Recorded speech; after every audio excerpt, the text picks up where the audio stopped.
नमस्कार, आप देख रहे हैं पंच न्यूज भारत और मैं हूं आपके साथ सपना। चलिए रुक करते हैं आज की कुछ खास खबरों की ओर। अगर आपको हमारी खबर पसंद आई है तो चैनल को सब्सक्राइब करें। देखिए, SC ST OBC होने का दर्द SC ST OBC होकर ही समझा जा सकता है, पहली बात। दूसरी बात, गाइडलाइन SC ST OBC के लोगों ने नहीं बनाई, समिति ने बनाई है। समिति ने किस आधार पर बनाई? जिस तरह से लगातार हायर एजुकेशन सेंटरों में इस तरह के अपराधों की संख्या बढ़ रही है, 118% की वृद्धि हो गई, इसके आधार पर रिपोर्ट बनी है। पहली बात यह है, जो लोग विरोध कर रहे हैं 90% लोगों ने शायद पढ़ा नहीं है, क्योंकि उन्होंने उसमें आर्थिक रूप से कमजोर वर्गों के बच्चों को भी जोड़ा है, दिव्यांगजनों को भी जोड़ा है, तो सिर्फ SC ST के लिए नहीं, OBC को भी जोड़ा है। तो मेरी समझ में ये नहीं आ रहा है कि जब उसमें EWS यानी कि आर्थिक रूप से कमजोर वर्गों को जोड़ दिया गया है, जिसमें सारे ही सामान्य जाति के बच्चे हैं, ये अलग जो है आर्थिक रूप से कमजोर वर्ग है जिसमें SC ST OBC नहीं है, सिर्फ सामान्य जाति के बच्चों को 10% आरक्षण दे दिया गया है, तो उनको भी उसमें ऐड कर लिया गया। तो फिर किसी को दिक्कत क्या हो रही है? फिर वो सामान्य के, दलित के और पिछड़ों क्या? मैं तो इसको एक ट्रैप मानता हूँ। मैं मानता हूँ कि जैसे SC ST 2 अप्रैल 2018 में जो है आंदोलन के बाद उसको जो है मजबूत करने के बाद सरकार ने की, लेकिन आज भी लगातार 7 साल से कम जो मुकदमे हैं, 7 साल से कम जिनमें सजा है, उन पे वो गिरफ्तारी नहीं करती पुलिस। तो इम्प्लीमेंटेशन सबसे इंपॉर्टेंट होता है, तो सरकार इम्प्लीमेंट तो करा नहीं पा रही। मैं आपको उदाहरण बताता हूँ, बच्चों की बात कर रहे हैं, प्रोफेसर, असिस्टेंट प्रोफेसर, एसोसिएट प्रोफेसरों के हाल पूछे आप जाके यूनिवर्सिटियों में। आप कोई PSU उठा लीजिए जहाँ रोस्टर फुलफिल हो रहा हो, जहाँ प्रमोशन दिया जा रहा हो, आपको DOPT गाइडलाइन फुलफिल हो रही है 45 दिन वाली, उसे भी छोड़िए।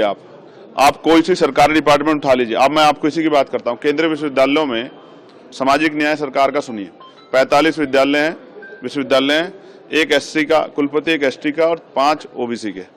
45 में से 7, कितना सामाजिक न्याय देखिए। उससे आगे बढ़िए, OBC के 80% पद खाली है, ST के 83% पद खाली है और SC के 64% पद खाली है।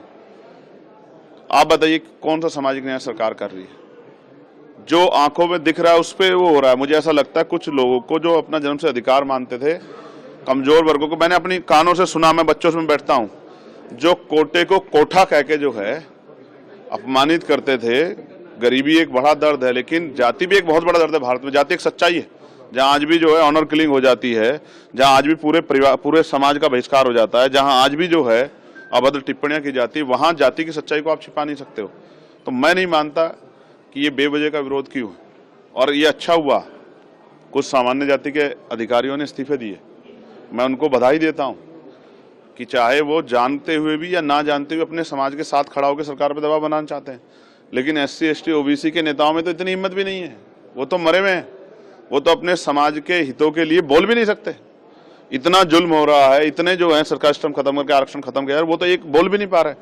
आज इस वजह से एक दर्पण बन गया है कि SC ST OBC के लोग, इनके बुद्धिजीवी, इनके अधिकारी कर्मचारी, इनके जो है समाज के जिम्मेदार लोग देखें कि इनके हित में कौन खड़ा है, उनके विरोध में कौन खड़ा है, कौन इनके खिलाफ जो एजेंडा चला रहा है, कौन इनके खिलाफ जो आंदोलन कर रहा है। ऐसा ही मंडल कमीशन में हुआ था, जब पिछड़े वर्ग के लिए मंडल कमीशन आया तब भी ऐसा ही हुआ था, और आज भी ऐसा ही हो रहा है।